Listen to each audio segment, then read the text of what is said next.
Adam stood frozen, staring at the eviction notice. 30 days to leave.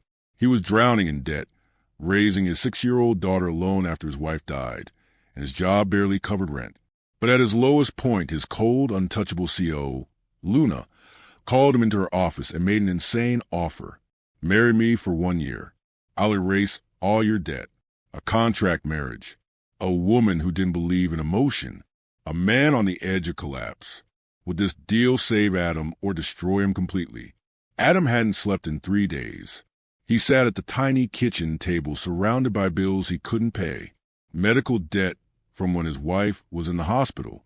Rent overdue by 2 months. His daughter's school tuition notice stamped in red. Final warning. His daughter, Emily, was asleep in the next room. She was 6 years old. She didn't know they were about to lose their home. The next morning, Adam stood outside Luna's office. Luna gestured to the chair across from her desk. "Sit," she said. Luna slid a folder across the desk. Inside were copies of his bills, his bank statements, his eviction notice. "I had you investigated," Luna said. "I need a husband for 1 year. You need financial stability. This is a transaction, nothing more. I will pay off every cent of your debt. After a year, we divorce. You walk away with $200,000 and a clean slate." Adam felt like the room was spinning. "Why me?" he asked. Luna tilted her head. "Because you're not a threat. You're ordinary, forgettable, perfect." The word stung. "I don't believe in love, Adam. I believe in control." That night, Adam sat on the floor of Emily's room, watching her sleep. He thought about the eviction notice, about losing her to the system. The choice wasn't really a choice at all. The next morning, Adam walked back into Luna's office and signed the contract. The penthouse was nothing like Adam had imagined. Everything was white or gray or black.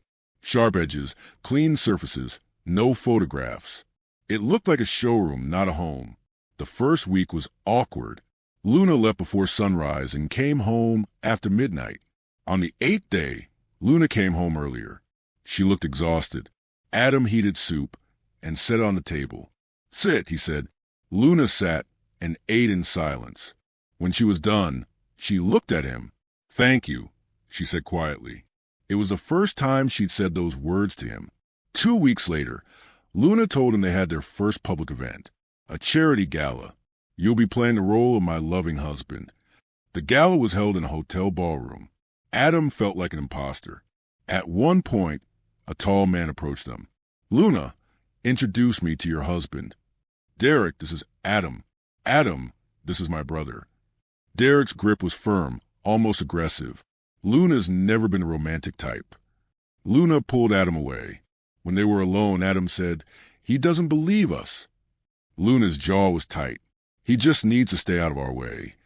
That night, Adam found Luna on the balcony. "Derek's going to dig. He's going to try to find something to prove this isn't real." "What happens if he does?" Luna's voice was quiet. "Then I lose everything." For the first time, Adam saw fear. "Why did you really sign the contract, Adam?" "I signed because I was scared. Scared of failing my daughter."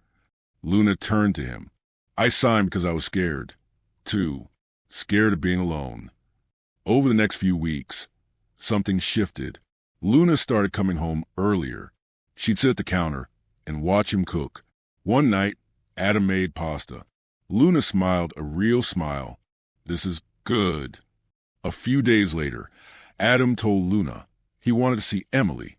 "I'll arrange for you to see her this weekend," Luna said firmly. When he returned, Luna was waiting. "You're a good father." But Derek was circling.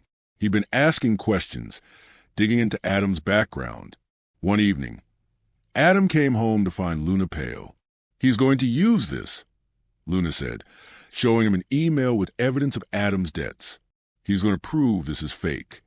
2 days later, Luna's mother invited them to dinner. After dinner, in Luna's childhood bedroom, Adam noticed a camera hidden in the corner. Without thinking, Adam pulled Luna into his arms and kissed her. For a split second, Luna froze. Then she kissed him back. It wasn't fake. It was real. That night, neither of them spoke about what had happened. But Adam couldn't sleep. He was in love with her. A week later, Derek called an emergency board meeting. "This is it," Luna said.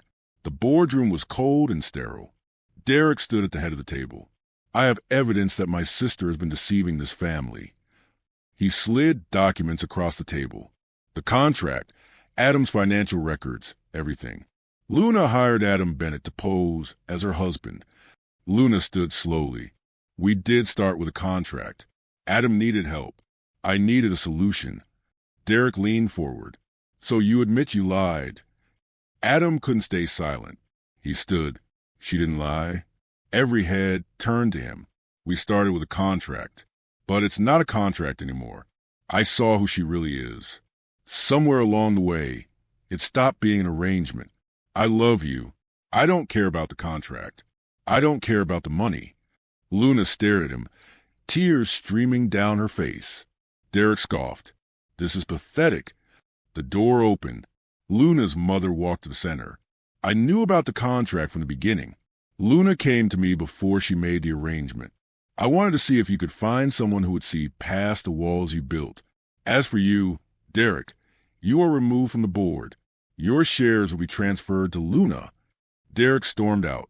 Luna's mother turned to her daughter. "This man loves you and you love him, too." Luna looked at Adam. "I do. I love him." Adam pulled her into his arms. When the door closed, it was just the two of them. "I fell in love with you and it terrified me." Adam smiled. "Then we'll figure out together." He kissed her. 6 months later, Adam stood in the kitchen making pancakes. Emily sat at the counter. Luna walked in wearing one of Adam's old T-shirts. She wrapped her arms around Adam from behind.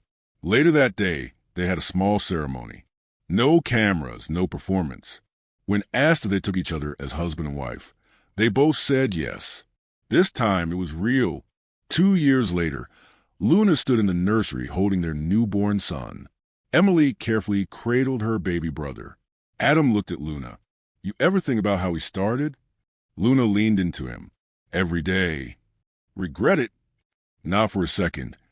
5 years later, their son Daniel asked, "Mom, how did you and Dad meet?" Luna smiled. "We met because of a contract."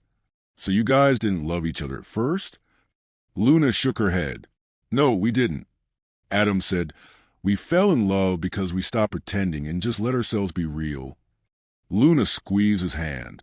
"Sometimes the best things in life start in the most unexpected ways." Adam pulled her close. "And I wouldn't change a thing.